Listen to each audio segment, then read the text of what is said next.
On the Authentic Persuasion Show with me today is Rob Spee. Rob is a global channel sales and marketing executive, podcaster, and advisory board member. So he is passionate about helping companies leverage partnerships to dramatically accelerate global revenue growth, which we're going to talk about. It's the first on the show, someone who's only focused on channel partnerships as a growth strategy, which I'm fascinated about. He has created and run channel strategies and programs with vendors including Arrow, Carbonite, and SAS, and he's currently the RVP of America's channels at OutSystems, and he is the host of the Channel Journeys podcast, which I love that there's such niche podcasts out there. It's awesome. So here we go. Let's have some fun. Rob, welcome to the Authentic Persuasion Show. Hey, Jason. Thank you. Great to be here. So, like I said, this is going to be fun because I have some people I've talked to about channel partnerships, but never solely on this. So let's talk about that for people who might not know what that is. What does channel partnerships mean to you? Yeah, to me, channels is it's a route to market. And so most companies go to market with a direct sales force. That's a very typical way. That's what you talk about. How do you make sales more effective through your direct sales force? But channels, actually, most of the commerce, 75% of the commerce in the world is sold through channels. So the grocery store is a channel for the manufacturer of an avocado, right? So your avocado growers sell through the channel of a grocery store. Ford, Toyota, Tesla, or whoever, Tesla may sell direct, but most manufacturers sell through a channel, through a dealership. Software and hardware gets sold through the channel, and there are a wide variety of different channel partners. And that's my whole focus, is what's the right channel? How do you motivate the channel? How do you build a channel and build a channel strategy to accelerate growth of your company? And my whole experience has been in the IT world. And so what is the advantage or the logic behind a channel strategy versus direct to consumer? So let's talk about Ford, the equivalent of Ford selling through dealerships versus Tesla selling directly through their own owned dealerships. Yeah, it's really about scale and reach. So most companies are going to get a lot more scale, meaning they can grow faster with a lower cost of overhead by leveraging channel partners who can do a variety of things. They can be selling, they can be delivering services. That's one, scale. The other is reach, that you can expand and reach more markets, more customers, maybe geographies that you couldn't reach directly with your own sales force. So those are the two key reasons why people want to have a channel strategy. How does it help with reach? Let's say you want to get to a wider audience. Yeah. Like where does why the channel partners to achieve that reach? So one, think about geography. If you're a company and it's very easy for a domestic US company to build a sales force, a direct sales force in the US and start hiring people. But if you want to start building a sales force in Latin America, let's say, and you've got different labor laws, it's a lot harder for you to go set up your own office, and it's going to be more expensive for you to go set up that office versus recruiting partners who already have business entities set up in those markets. They already have relationships with customers. So there's a geographical reach. There also may be a market segmentation reach. So you may have a great sales team selling into the enterprise, but if you want to reach into the SMB market, do you want to hire all the inside sales reps, or do you want to go find partners who already have reach to that market? So that's just an example of the reach you can get geographically or from a market segmentation. Also vertically, if you don't have the vertical expertise in auto manufacturing and you want to sell a product to auto manufacturing, you have expertise in insurance, but you want to find a partner who has that manufacturing expertise. Makes sense. And part of what you said is like changing focus verticals. If you're focused on enterprise, do you want to build a SMB sales team? As I'm thinking about channel partnerships, a lot of it is, to me, is about understanding what you're really good at as an organization, right? Are you really good at the technical side? Like you're talking about IT. Like if you're a company that's fundamentally really good at the technical side, then there's usually this big hurdle that it takes to then build a very effective sales force, right? I see that a lot of times where a tech founder wants to have a sales team, but they're probably not writing scripts. They're probably not sure how to even hire the right people. And there's this barrier. And so I could see that where some of it is just understanding like I'm really good at this and I'm going to stay in this lane as an organization. And then we're going to use channel partners to do what fills in the gaps of what we're not maybe the best at. Yeah, exactly. And so you may have that scenario, or you may have the flip side where you have a great software as a solution, a SaaS product. You have a great sales team, but you may not be as strong on the technical side of the actual delivery and implementation. So you may want to hire professional service type partners and system integrators who are going to do that delivery work for you. Plus, if you think about your valuation, if you're thinking about going public for an IPO or something, they're going to take a look at what percentage of your revenue is software versus services. So you may want to offload a large portion of your service work to the channel, to the partners, so that that is not impacting your valuation. Makes sense. And it's interesting because one of the books that I reference a lot is The E-Myth Revisited. And one of the things that I have noticed is that I pretty much look at businesses, and there's three main founders, if you will, or founding principles. Usually it's a technical founded business, right? They're focused on, creating that SaaS solution, if you will. There's a sales founded business where they're like, they are good at sales, and almost doesn't matter what they're selling. They just are good at sales. And then there's the marketing side where they have the marketing down. And there's usually this leaning side. And from what you're talking about, I totally make sense. Like even if you're a sales or a marketing side, you want to fill in those other gaps. And one way to do it without your own internal burden is the channel partnerships. Yeah, and you want to use that same lens when you're picking partners too, because depending on the type of partner that you're picking, there are partners who are sales led and that's their expertise. And then there are partners who are delivery led and that's their expertise. And then there are even partners who are really strong at marketing and you may need that types of expertise. So you got to think about what's your special sauce, your skill, and then what skill do you need from the partners to complete the whole mission of selling that, solution to the end customer. Which is interesting because in my book, the first part is authenticity. And we've talked about this offline, but it's, it's that self-awareness piece. I mean, first you got to know who you are as an organization or individual, and then, build the team around that. Yeah. So obviously this has been an interesting year. We're recording this, kind of later in 2020. And so channel partners is, I'm sure, an interesting way to go. You were sharing right before we got started here that you're actually growing, adding all kinds of new things. So share with me and with everyone listening kind of what you're seeing, what's working, where you're growing, because what kind of opportunities so that people can hear, what's working for an organization like yours. Yeah, there are probably several different things to talk about on that topic. One is if you take an industry perspective, certain industries are doing really well in this crisis, actually even better than before, right?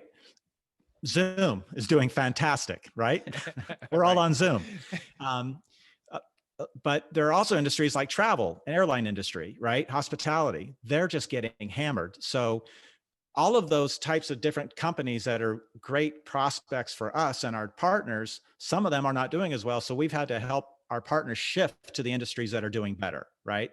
So we've been trying to educate our partners and help guide them through our marketing activities and co-marketing activities, shifting them to the markets where they're going to have more success. So that's one aspect to consider. Also, looking at the types of partners that we're working with and how we deliver our product and how our partners deliver the product. What I mean by that is COVID has shifted us all to this remote world. So it's all remote selling, right? But it's also remote delivery. All the consultants that used to go into the shops, into our customer sites to deliver the projects, they're now doing it remotely. And customers are getting used to that. Now we're doing big deals 100% remote. We're doing big delivery projects 100% remote. Our partners are doing these. So that's shifting some of the work into what's called an MSP, a managed service provider. And so it's even accelerating the growth of MSPs, and that's becoming a new channel for us. And we've built a whole team to sell to MSPs and help them develop a managed service built around our product. So and what I mean by managed service, it's the software product and the service bundled together into one offering. Right. So, and the customers are really pushing towards this. That's how they want to operate more and more. And that's the crux of any sale, right? And any channel strategy, it's customer driven. What is the customer looking for? How are they looking to engage with you and your product? and basically meeting them where they want to be met. And I think it is fascinating as you talk about it, where it was always thought that you had to do it in person and you had to do these meetings and you had to be on site and you had to go to trade shows or conferences, and it was like this face to face, which nothing will replace that. But it's interesting to see organizations who thought you can only do it one way, realizing like buyers will shift. I mean, when everyone doesn't have a choice, they'll shift, and then it becomes this new, possibility, new option. Yeah. The one thing that we're still, I think, trying to figure out from a channel perspective, when we talked about reach, scale and reach, one of the big benefits of that partner is that they're often seen as like the trusted advisor of a customer and that local contact, which was built through relationships, physical relationships of being in the office, having lunch, having dinner, going golfing, right? So if that no longer exists and it's all remote, that kind of takes away that element. But you still are going to rely on partners in the scale of them being able to, even virtually, building relationships at a greater scale than you and your own sales force can do. Which is fascinating because, when you look at it on the surface, you're doing it all virtual, right? So your engagement with the client is virtual, your implementation is virtual, yet prior to that, upstream some was that physical face-to-face interaction that built enough trust for you to be brought in by the channel Mm-hmm. partner. So it's interesting that at some level, there's still some physical face-to-face relationship trust building, that happens. And again, virtual works, but never quite the same. No, Jason, I had lunch for the very first time in many months with a new partner of ours. And it was so nice just to sit there and talk face to face, and have a casual conversation that you just can't replicate, as Yeah. great as Zoom is. No, I had that a couple weeks ago as well, for the first time since March, where I had a new potential person that wanted to work with me, and we talked on a Zoom call, and then they were in town and Mm-hmm. sat down for lunch, and yeah, it was weird and interesting and natural, and all of that at the same time. So one of the things we talked about, which I want to touch on before I forget, is one of your evolutions now is you've been focusing on partner enablement, sales skills, and then switching to helping your channel partners become more productive. And then also this evolution, which I think is important for people to hear, how you had things very complex and you're making things simpler now. Yeah. Yeah. So at OutSystems, we had a very successful channel for delivery, very strong delivery channel. It was doing okay from a sales perspective outside the US, but we really didn't have a sales focus. So one of the things we did this year was shift the program, really rebuilt it to have much more sales enablement. And so a big focus this year was around building business plans, joint business plans with partners, setting sales targets, setting enablement targets. How are we going to train you for sales? How are we going to get you certified for pre-sales? So that's been the real big push. And we even built our channel manager compensation around that. So there was a sales element, but there was also an enablement element. When we built the program, we really wanted to push partners to keep increasing their skills.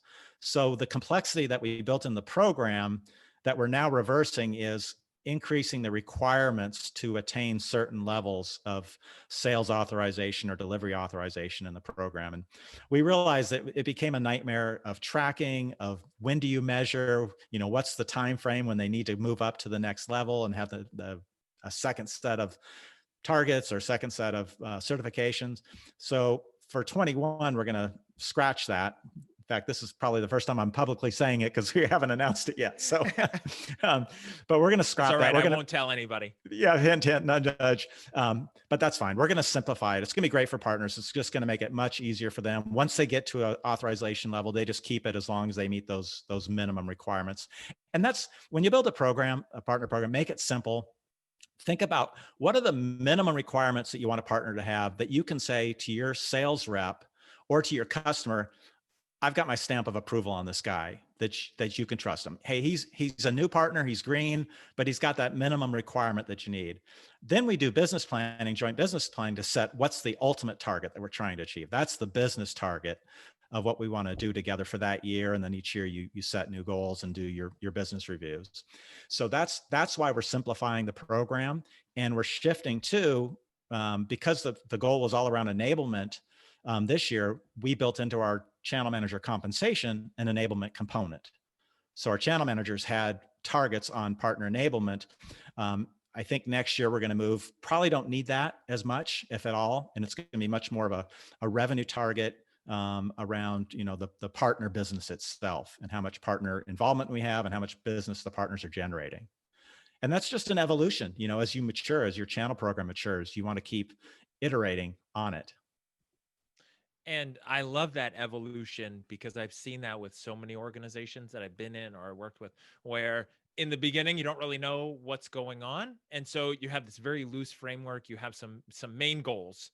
Let's say revenue, close more deals, right? That's for any sales group. And then what happens over time, then more rules get piled on, more rules get piled on. Some of it is to help with the framework and direction. Some of it is to control and contain activities and make sure people are doing the right thing and none of the wrong things. And then, there's always this evolution where it gets to a point where it's like, okay, now it's become so bureaucratic. There's so many rules. There's too many, guardrails, where literally now we're all trapped in the corner because we're fenced in by guardrails. And so you blow those out, trusting that you have the right people on board and they know what to do, and you want to enable them to just go do it. Yeah. And it's really critical in the partner world, that what you're describing, because you've got to keep it simple. And when the partners are looking at which vendors do they want to work with, they want to work with the vendors who are going to pay them well, it's going to work within their business model. So it's lucrative to them and helping them grow their business, but you got to be easy to work with too. And so if you build a super complex program, that's just a nightmare to work with you, they're going to go on to the other vendor, even if that other vendor has, inferior product. Yeah. And that's always the way things will go, is if your comp plan or whatever that is too complex, where especially salespeople of any level can't easily figure out what they should be getting paid on a potential deal, then you've made it too complex and it's not going to work long term. Yeah. You should easily know, how do I win? What will I get when I win? Okay, now let me go, play and win.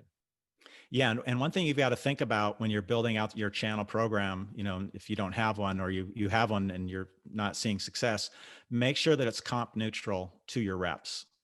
And that means that your rep's going to get the same payment, same quota attainment, whether it goes through that partner or not. Otherwise, there's going to be an incentive for them to take the deal direct, and you're never going to get the momentum with the partner channel. So at least at the beginning, you got to have that comp neutrality to get the ball rolling. And you've got to be investing in the channel, investing in your partners, and make sure your reps are invested in it as well. And to clarify, when you say reps, you mean your internal sales reps who are selling to potentially the same target customers that your channel partners would be calling, right? So they're contacting ABC Tech Corp, and a channel partner could also be targeting that. And you want to make sure that there's no favoritism, no bias. And I see that all the time, where a comp plan will incentivize somebody to go left, and the company's like, well, why don't you ever go right? And it's like, because I make more money going left, so why would I ever do that? That's right. And if the partner's to the right, he's going to keep going left to the direct sale.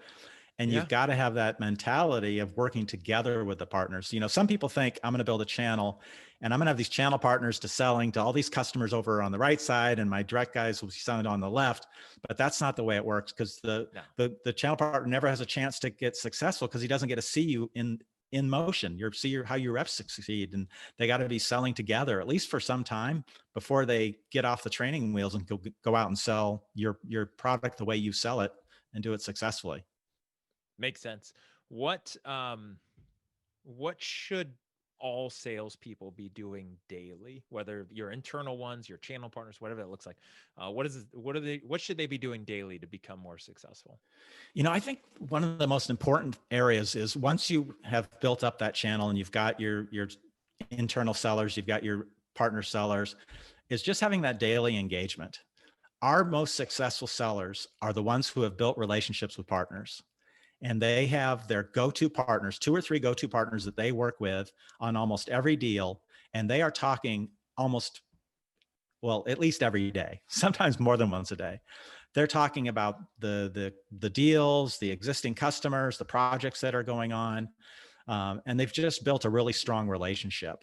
The less successful sellers haven't done that. They don't have that abundance mindset of thinking, hey, when I build this team and I work with these partners and just include them in part of my team and we're constantly collaborating, they're trying to kind of keep it all to themselves and very protective and only sharing certain bits of information with partners or only talking to them on a 2-week cadence call or once a month. That you can never build the momentum, doing it that way. And if you think of them in some way, you think of them as an employee, but you really got to think of them more as a customer, right? And you wouldn't think, if you're doing a direct sale, you're not going to try to call your customer and not build a relationship. You only talk to them once a month, maybe, right? That's probably not going to work. So you got to think about your partners the same way. Yeah, and in terms of like a customer, which if I were to call a potential customer every day, that's just creepy and weird and could be a little desperate long term. And so depending on what you're used to, it's either that framework or if you're a manager. So now all of a sudden, your internal salespeople who have channel partners are now a manager and a leader of that, where a sales manager isn't going to talk to their sales reps once every 2 weeks and hope that they're successful in between, right? Right. They're going to have a relationship, be touching base, what's working, what's not working, how can I support you, like servant leadership, right? Yeah. And so what you're talking about is that same framework where they might not be an employee. Obviously, they're, 1099 channel partner commission relationship. And, how do you support them to win like they were, sitting next to you, on the team? Yeah, that's a great analogy, that sales manager or team manager approach. And when you have a new member on your team, you take them under your wing and you're spending more time with them, right? And then over time you get to know each other, and then maybe it's gone down from daily communication to a couple times a week, and you guys can almost complete each other's sentences, right? But it evolves over time. So what are you seeing beyond like just the daily interactions? What are you seeing as one of the most important traits for successful salespeople? Traits, personality, mindset. What have you found over the years of doing this for as long as you have? Well, I'll bring up two individuals. So you mentioned the salesperson. So there's the salesperson, your own inside or direct sales, field salesman who's working with the partners. But then you also have your channel manager.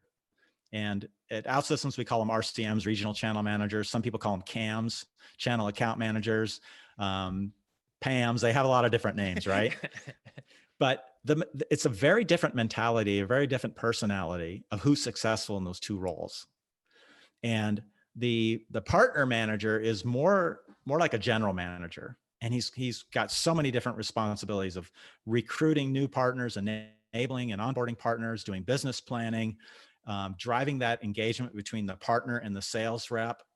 That's a totally different mentality. And it's a very combination of strategic and tactical role versus the sales rep, who is very focused, understands the sales process and what a winning sales process, and is repeating that, right?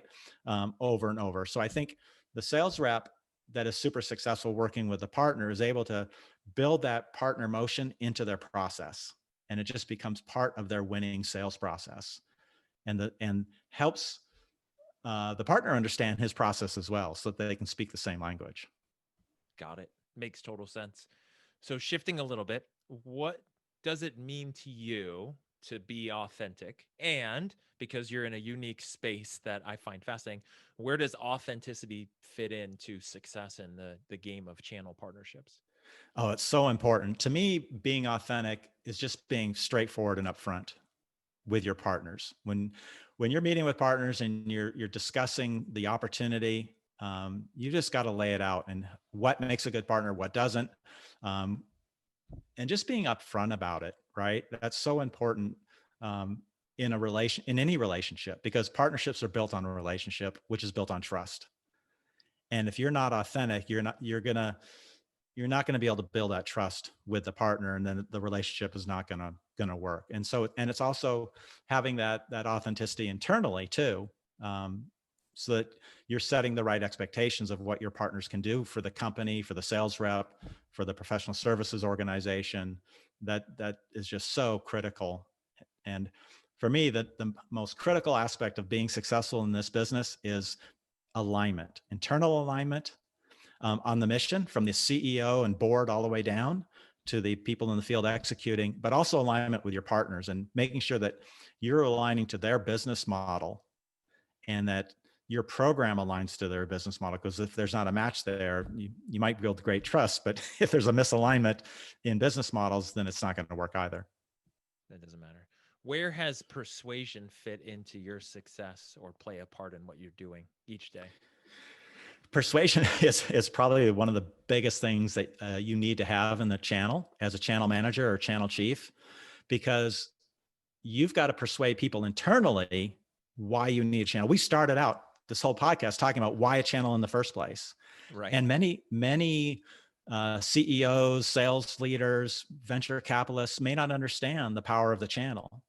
And so you've got to lay it out for them and persuade them that this makes sense, that this just having a channel in the first place. And then it's a constant sales and persuasion job ongoing, because you're introducing new things, new types of partners, and you're constantly having to persuade people internally why that makes sense and there's a good justification for it.